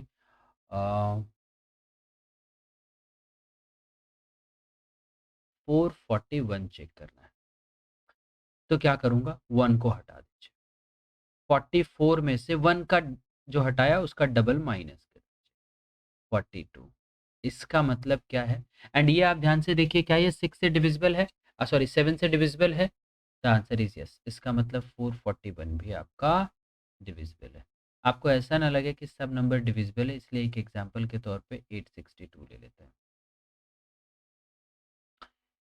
2 हटा दीजिए, 86, 2 का डबल 4 माइनस कर दीजिए, क्या मिलता है आपको, 82। नाउ 82 नहीं आता है 7 के टेबल में, इसका मतलब ये नंबर डिविजिबल। ठीक है, आई होप सो ये क्लियर हो रहा होगा। तो यहाँ तक में हम लोग 7 का तो रूल निकाल लिया, ठीक है, कि 7 से डिविजिबल अगर है तो वो किस तरीके से निकालना होगा, और 6 तक देखे। अब बाकी के आगे के नंबर को अभी हम लोग कंटिन्यू यहाँ पे करें। जैसे 8 से मान के चलिए कि अगर आपको चेक करना है कि नंबर डिविजिबल है या नहीं, तो आप इसको क्या देखेंगे, यहाँ पे लास्ट की 3 डिजिट को। इफ लास्ट 3 डिजिट क्या होना चाहिए, डिविजिबल बाई 8, तो last 3 digit should be divisible by 8। अगर ऐसा है, इसका मतलब क्या है कि इंटायर नंबर हमारा डिविजिबल हो जाएगा किससे, 8 से। क्या ये चीज़ें क्लियर हो रही है कि इंटायर नंबर हमारा यहाँ पे डिविजिबल हो जाएगा किससे, 8 से हो जाएगा।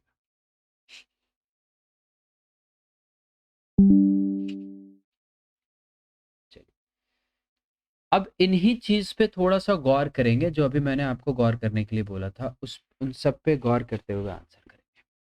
क्या गौर करते हुए आंसर करेंगे, ये मेरा 2 की पावर 1 है, ये मेरा 2 की पावर 2 है, और ये मेरा 2 की पावर 3। तो आप गौर से देखेंगे, इसमें आपको लास्ट की 1 डिजिट देखनी पड़ी, इसमें लास्ट की 2 डिजिट देखनी पड़ी, और इसमें लास्ट की 3 डिजिट देखनी पड़ी। इसका मतलब हमारे पास यहाँ पे क्या निकल करके आता है कि अगर कोई भी नंबर इस फॉर्म में है, ठीक है, मतलब लास्ट 1 लास्ट 2, तो इसका एक पैटर्न क्या निकल के आता है। जैसे मान के चलिए आप 2 की पावर 4 की बात करते हैं कि सर 16 क्या इसी तरीके से होगा, तो मैं बोलूँगा कि हाँ बिल्कुल यही होगा। अगर आप 16 के लिए देखेंगे, तो आपको लास्ट के 4 डिजिट को देखना पड़ेगा कि क्या वो 4 डिजिट ये डिविजिबल है बाय 16 और नॉट। तो आप इस तरीके से यहाँ पे जब चेक कर रहे हैं, अब आप ये चीज़ सोचिए कि अगर लास्ट में सर 4 डिजिट होगा ही नहीं, अगर 3 ही डिजिट होगा, तब क्या करेंगे। अब चूंकि रूल 4 डिजिट का है, तो मोर देन 4 डिजिट में वो वर्क करेगा, और अगर मोर देन 4 डिजिट नहीं है, तब इन दैट केस आप क्या करेंगे। तो फिर मेरा सजेशन यही होगा कि आप पूरे इंटायर नंबर को क्या कीजिए, डिवाइड कीजिए, और फिर चेक कीजिए कि क्या आपके पास आ रहा है, डिवाइड हो भी रहा है या नहीं डिवाइड हो रहा है। ठीक है, क्लियर हो रहा है। अब मान के चलिए 8 के बाद आते हैं जरा 9 पे, ये 9 हम लोग यहीं डिस्कस कर लेते हैं। 9 के केस में एकदम ठीक 3 के जैसा, दैट मीन्स व्हाट, सम जो होना चाहिए, sum of the number divisible by sum of the digits में बोलता हूँ ऑफ अ नंबर, ज्यादा बढ़िया होगा, sum of the digits of a number और of the number should be divisible by 9, should be divisible by 9। Next 10 का तो आप सबको पता है कि क्या डिविजिबिलिटी रूल होती है। 11 के बारे में यहाँ पे बात करेंगे। अब अगेन 11 का मैं आपको बोल करके एक पर्टिकुलर चीज एक्सप्लेन करूं, उससे बेहतर है कि मैं आपको एग्जाम्पल के तौर पे इसको समझाता हूँ, ठीक है, कि एग्जाम्पल के तौर पे अगर हम लोग इसको करेंगे तो किस तरीके से हम लोगों को करना चाहिए था, क्या आंसर आता। तो मान के चलिए कि एक नंबर मैं लेता हूँ 2662, ठीक है, और मैं ये देखना चाहता हूँ कि whether this number is divisible और, तो क्या करना होगा आपको, आप इनको ऑल्टरनेट प्लेस, मतलब स्टार्ट कीजिए सबसे राइट मोस्ट डिजिट से और एक एक डिजिट को छोड़ करके ऐसे सम करते जाइए। तो 2 और 6 सम कीजिए और बाकी जो बचे ऑल्टरनेट प्लेस पे डिजिट उनका सम कीजिए। तो आप ध्यान से देखिएगा, ये 2 और 6 का सम आपको मिलता है 8 और ये 6 और 2 का सम भी मिलता है 8। अब इनका डिफरेंस निकाल दीजिए, डिफरेंस क्या आ गया, 0। अगर डिफरेंस 0 आता है या 11 का मल्टीपल आता है, which means the number is for sure divisible. एक और आपको एग्जांपल यहाँ पे समझाता हूँ लेकर के, जैसे मान के चलिए मुझे 3529 पे चेक करना, तो मैं यहाँ से लूंगा तो 9 पे क्या आएगा और 5, और एक और मैं कर देता हूँ, मान के चलिए 4 और यहाँ पे, फिर ये 5 के साथ फिर ये 4 आ जाएगा, बट यहाँ बचे हुए में 3 और 2 ही आएंगे हमारे। तो ये मैं बोल सकता हूँ 9 प्लस 5 इज 14, 14 प्लस 4 इज 18, 18 में से माइनस कितना हो गया, तो 3 plus 2 that is 5, the result becoming is what, 13। But ये 13 तो मेरा 11 के मल्टीपल में ना आता नहीं है, तो इसका मतलब क्या है, ये नंबर डिविजिबल नहीं होगा, बट ये नंबर आपका डिविजिबल। आई होप शो कि ये चीजें क्लियर हो रही होंगी। इसको अगर आप लिख के समझना चाहते हैं तो आप ऐसे लिख दीजिए कि difference between sum of odd place digit, sum of odd place digits and sum of even place digits should be either 0, should be either 0 or multiple of 11, should be either 0 or multiple of 11। अगर ऐसा है तो इसका मतलब ठीक है, you are all set, काम करेगा ये। अब यहाँ तक तो ठीक है। अब जैसे मैं पूछता हूँ आपसे 12 का, तो जैसे मैंने आपको बोला कि शायद आपने 6 पे वो ध्यान नहीं दिया होगा। 6 एक प्राइम नंबर नहीं है, एक कंपोजिट नंबर है, और 6 जिसे आप लिखते हैं 2 इंटू 3, इसीलिए 6 का रूल में ये आ जाता है कि if the number is divisible by 2 and 3 both, then only the entire number is divisible. ठीक उसी तरीके से 12 को आप प्राइम फैक्टराइज कीजिए। देखिए आप 12 को प्राइम फैक्टराइज करेंगे तो आपको मिलेगा 2 का square into 3। Now right it like 4 into 3। अगर 4 से और 3 दोनों से डिविजिबल है 12, इसका मतलब पक्के पक्के से हमारे पास यहाँ पे क्या होगा, 12 से डिविजिबल होगा। अब आप बोलेंगे कि सर अगर 15 से चेक करना हुआ तो मैं बोलूँगा कि आप इसको भी प्राइम फैक्टराइज कीजिए, 3 इंटू 5, मतलब 3 से भी नंबर डिविजिबल होना ही चाहिए और 5 से भी, देन ओनली वो 15 से डिविजिबल होगा। अगर आप बोलते हैं कि सर 99, तो आप इसे लिखेंगे 3 का स्क्वायर इंटू 11, और आप 9 इंटू 11 बनेगा। तो मतलब 9 से भी डिविजिबल होना चाहिए एंड 11 से भी, then only the entire number will be divisible by 19। ऐसे आप कोई भी ले लें, 72 की अगर आप बात करते हैं, तो this I can say 2 cube into 3 का square, which means 8 into 9। Number 8 से भी डिविजिबल होना चाहिए एंड 9 से भी डिविजिबल होना चाहिए। अगर ये दोनों से डिविजिबल हुआ तभी आप समझिएगा कि ये इंटायर नंबर से डिविजिबल है, अदरवाइज आप मत समझिएगा कि ये इंटायर नंबर से डिविजिबल है। ठीक है, चीजें क्लियर हो रही है?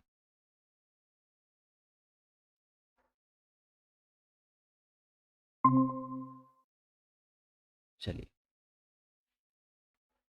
अब मैं यहाँ पे आपको एक सवाल इस पे देता हूँ, लेट अस सी। कि एक सवाल ऐसा कुछ है, मान के चलिए कि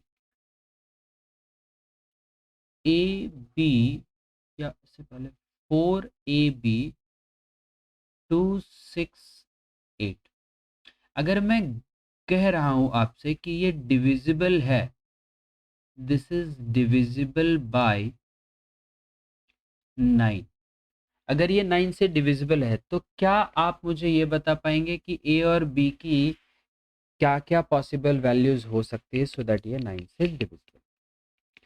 तो सीधा सीधा सा आपको क्या करना पड़ेगा, आपको इनकी डिविजिबिलिटी रूल लगानी पड़ेगी, और वो बोलता है सम ऑफ डिजिट। तो ऐड करते हैं, 2 + 8 10 + 6 इज 16 + 4 इज 20।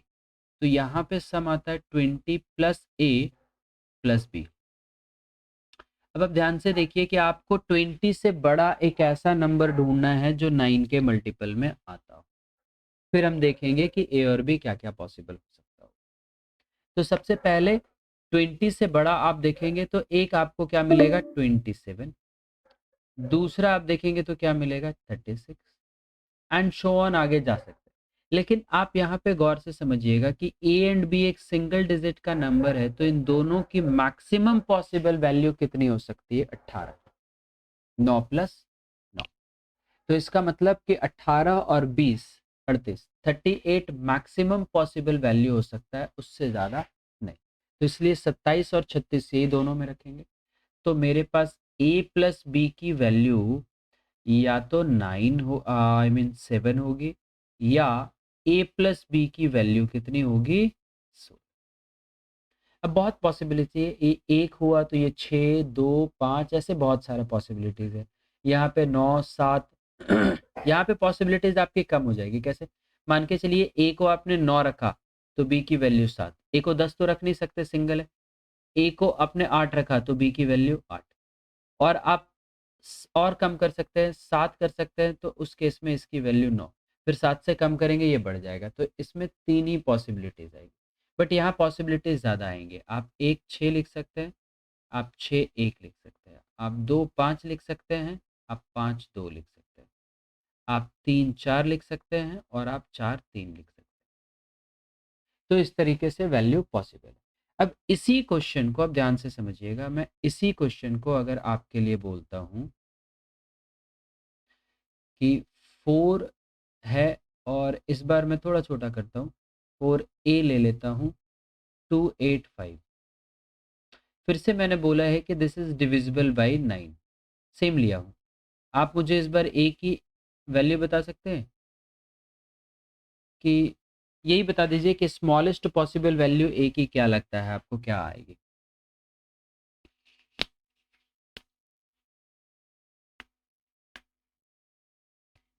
a की स्मॉलेस्ट पॉसिबल वैल्यू हमारे पास क्या होगी। चलिए एक आधा मिनट का टाइम लीजिए, एंड देन लेट्स सी कि क्या आंसर्स आता है।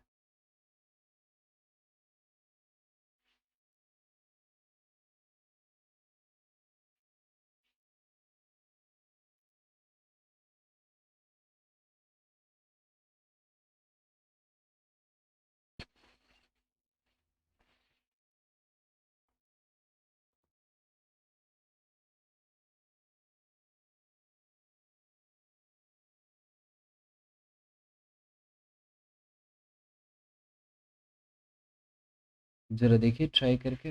आई होप शो कि कुछ आंसर आ जाए।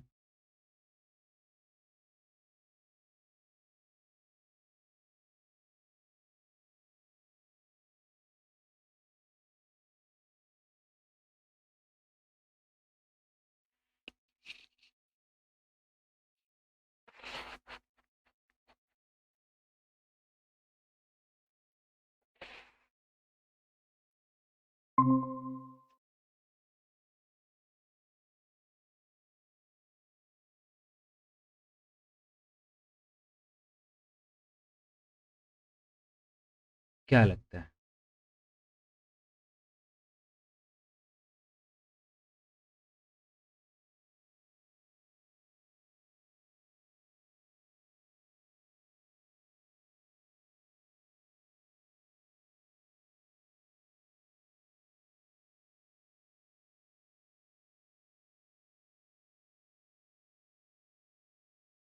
चलिए देखते हैं। सम करेंगे तो क्या मिलेगा? 10 प्लस 5 इज 15, 15 प्लस 4 इज 19, तो दिस इज 19 प्लस 8। अब 19 से जस्ट बड़ा वैल्यू हमारे पास क्या पॉसिबल हो सकता है? तो 27। उस केस में ए की पॉसिबल वैल्यूज क्या आएगी? तो यही एक हो सकता है। 8 से बड़ा ये पॉसिबल हो ही नहीं सकता, क्योंकि 8 से बड़ा में फिर 9 ही हो सकता, 9 के केस में सम आएगा नहीं। तो कुल मिला करके हमारे पास कुछ भी पॉसिबल है नहीं। और ठीक है, चलिए एक और सवाल यहाँ पे कर लेते हैं ज़रा आपके लिए। और वो ये है कि मान के चलिए कि क्वेश्चन नंबर 3 में 4a 5 6 2 b, एंड ये मेरे पास बोल रहा है कि this is divisible bye 72। This is divisible bye 72। अगर ये नंबर 72 से डिविजिबल है तो ए की और बी की क्या क्या पॉसिबल वैल्यूज है? ठीक है, पहला काम तो आप क्या करें, 72 के केस के लिए मैं ऑलरेडी डिस्कस किया था उस पे, मतलब 72 से डिविजिबल है इसका मतलब 8 एंड 9 दोनों से डिविजिबल होना ही चाहिए। तो ज़रा चेक करके देखिए कि क्या क्या पॉसिबिलिटीज़ निकल करके आती है अगर 8 से और 9 दोनों से डिविजिबल है दैट।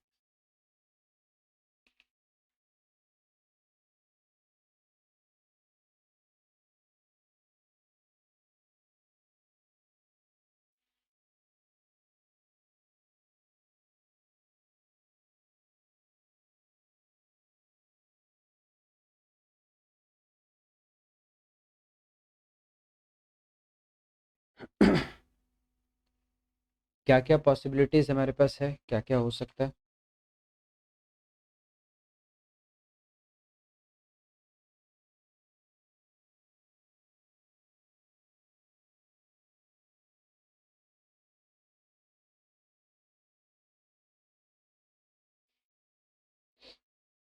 थोड़ा सा फास्ट करेंगे हम लोग।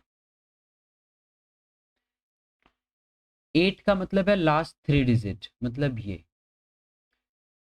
आप एक काम कीजिए, इसको डिवाइड कीजिए, 6 2 और बी ऐसे रहने दीजिए, डोंट वरी एट ऑल कि डिवाइड कैसे होगा। क्या मैं बोल सकता हूँ कि 8 7 जा is 56, remainder is 6, and then यहाँ पे क्या आ गया? बी। अब आप बताइए मुझे कि 8 के टेबल में 60s में ऐसा क्या आता है? जैसे 8 7 जा 56, 8 8 जा 64, 8 9 जा 72, तो 60s में एक ही वैल्यू आई क्या? 8 8 जा 64। इसका मतलब यहाँ से एक चीज आता है कि अगर ये डिविजिबल है, b should be equal to 4 only, और कोई वैल्यू पॉसिबल हो ही नहीं। Once you got b equals to 4, sum कीजिए, 6 प्लस 2 8 प्लस b जो मैंने निकाला यहाँ पे 4, या ऐसे रखते हैं 6 plus 2 8, 8 plus 5 is 13, 13 plus 4 is 17। तो मेरे पास यहाँ पे आता है 17 plus a plus b। B जिसकी वैल्यू 4 आ चुकी है, तो मैं लिखता हूँ ऐड करके 21 प्लस ए। चूंकि ये नंबर 9 से डिविजिबल होना ही चाहिए, विच मीन्स कि यहाँ पे मैं क्या बोल सकता हूँ इसको,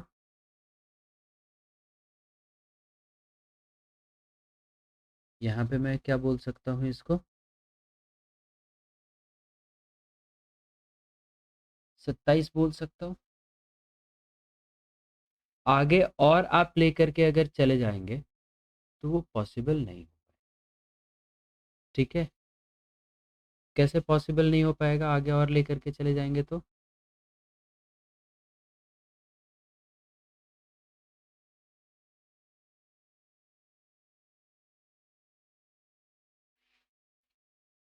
आगे और हमारे पास पॉसिबिलिटीज क्यों नहीं हो पाएगी?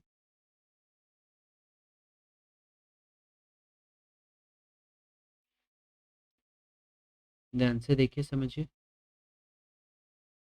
थोड़ा सा इंटरनेट आज इशू कर रहा बच्चों, शायद मुझे क्लास पहले ऑफ करनी पड़ेगी, बट कोई बात नहीं, मैं इसको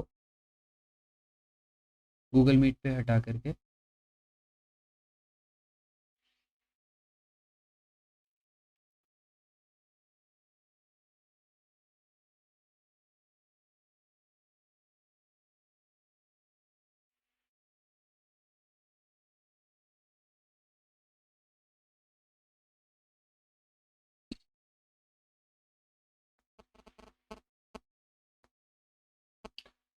थोड़ा सा ऑफलाइन हो गया था, मैं वापस से यहाँ पे आ गया हूँ। तो इसको डिस्कस करेंगे और आज की क्लास थोड़ी हम लोग 5-10 मिनट पहले वाइंड अप कर देंगे, इस पार्ट को डिस्कशन करके। इंटरनेट थोड़ा ज़्यादा ही आई डोंट नो क्यों परेशान कर रहा है, स्मूथ क्लास चलने नहीं देना चाहता। तो चलिए, यहाँ पे हमारे पास 27 और उसके आगे का पॉसिबिलिटीज नहीं हो सकता है, तो एक ही पॉसिबिलिटीज हो सकती है, that a must be equals to 6। तो ए की वैल्यू 6 और बी की वैल्यू 4, this is the only possibilities that we can have. आगे नेक्स्ट हम लोगों को और क्या यहाँ पे डिस्कशन करना था, तो इक्वेशन फॉर्मिंग डिस्कस करना था, जिसके लिए मैंने 5 इक्वेशंस लिए थे, and I was pretty much sure कि इतना हम लोग आज की क्लास में डिस्कस कर ही पाएंगे और कर भी लेते, लेकिन ये नेटवर्क काफ़ी ज़्यादा इशू कर रहा है, तो डिस्कस करें और वो चीज़ें सामने पहुंच नहीं पाए तो ज़्यादा बेनिफिशियल होगा नहीं। तो इसीलिए मैं only just because of internet issue मैं यहाँ पे इसको एंड कर रहा हूँ फ़िलहाल। तो थैंक यू वेरी मच, और कनेक्टेड रहिएगा। नेक्स्ट क्लास में हम लोग यही इक्वेशन फॉर्मिंग से शुरू करेंगे एंड उसके बाद परसेंटेज की तरफ जाएंगे। ठीक है, तो मेजरली जो कल का क्लास होगा वो हमारा किस चीज़ पे होगा, परसेंटेज पे डिपेंडेंट होगा, और 100% हम लोग परसेंटेज पे कल क्लास करेंगे। थोड़ा सा मेरे ख्याल से यही जो 15 मिनट का टाइम है, ये हमारा इक्वेशन फॉर्मिंग वाला, ये हम लोग देख लेंगे और उसके बाद हम उसी पे काम करेंगे, परसेंटेज। प्लीज़ डू सब्सक्राइब, अगर नए होंगे तो लाइक कीजिए, शेयर कीजिए एंड नोटिफिकेशन बिल ज़रूर कीजिए। See you in the next video, till then take care, bye bye.